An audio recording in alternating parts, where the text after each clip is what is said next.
अरस्तु कहते हैं, अगर ज्ञानी की संख्या कम, मूर्खों की संख्या ज्यादा होगी तो मूर्ख लोग ज्ञानी पर शासन करने लगेंगे। मानो या ना मानो, लेकिन भारत है तो मूर्खों का, महामूर्खों का ही देश है। आपको ये बात भले ही अटपटी लगे, लेकिन अकाट्य तथ्य तो यही साबित करते हैं कि भारत बकायदा एक मूर्ख प्रधान देश है। भारत यदि मूर्खों का देश ना होता तो 130 करोड़ लोग वाले इस देश में कैसे एक आदमी लाखों का सूट बूट पहनकर कहता है कि मैं गरीब हूँ और जनता उसे गरीब मान भी लेती है।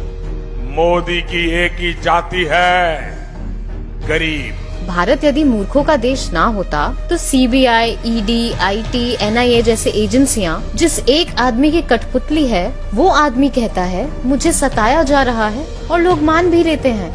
भारत यदि मूर्खों का देश ना होता तो जिसके पास संसद में भरी बहुमत हो, जिसकी पार्टी 22 राज्यों में सत्ता में हो, वो कहे कि विपक्ष उसे संसद में काम नहीं करने दे रहा और लोग मान भी लेते हैं। भारत यदि मूर्खों का देश ना होता तो भ्रष्टाचार में जेल काट चुके लोगों को टिकट देकर भी कहता है कि मैं भ्रष्टाचार के खिलाफ लड़ रहा हूँ, लोग उसे भी सही मान लेते हैं। भारत यदि मूर्खों का देश ना होता तो जिसके शासन में सबसे ज्यादा भारतीय सैनिक शहीद हुए, वो कहता है कि दुश्मन उससे कांप रहा है। ये हमारा सिद्धांत है, हम घर में घुस के मारेंगे। भारत यदि मूर्खों का देश ना होता तो जिसके राज्य में सबसे ज्यादा किसानों ने आत्महत्या की हो, फिर भी वो कहता फिरे कि उसने किसानों को खुशहाल बनाया है और लोग मान भी लेते हैं। भारत यदि मूर्खों का देश ना होता तो जिसके राज में बलात्कार की वारदातें रोजाना नए कीर्तिमान बना रही हो, फिर भी वो कहता है उनका बेटी बचाओ अभियान सफल है और हम मान भी लेते हैं। बेटी बचाओ, बेटी पढ़ाओ। काला बाजारी को खत्म करने का दावा करके नोटबंदी करने वाला छोटी बड़ी लाखों भारतीय कंपनियां बंद कराकर 2.5 करोड़ भारतीयों को बेरोजगार करके कहता है नोटबंदी सफल रही और लोग मान भी लेते हैं।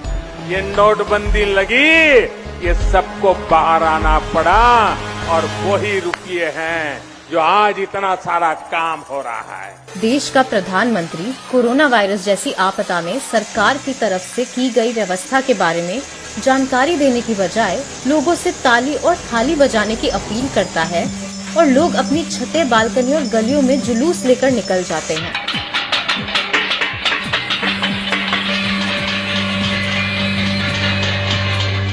मूर्खों को धर्म, जात, गोत्र, खाप, आस्था, राष्ट्रवाद, जाति आधारित नफरत जैसे तोहफे हमेशा से बेहद पसंद आते हैं। आप दिल्ली में चुनाव जीतिए, नहीं तो मर जाएंगे मोदी जी। आप मेरी जान है मोदी जी, आपके बगैर नहीं जी सकते मोदी जी, नहीं जी सकते आप मोदी जी। शिक्षा, रोजगार, स्वास्थ्य सेवा जैसी बुनियादी जरूरत मूर्खों को नहीं दिखाई देती। वाह मोदी जी, वाह वाह।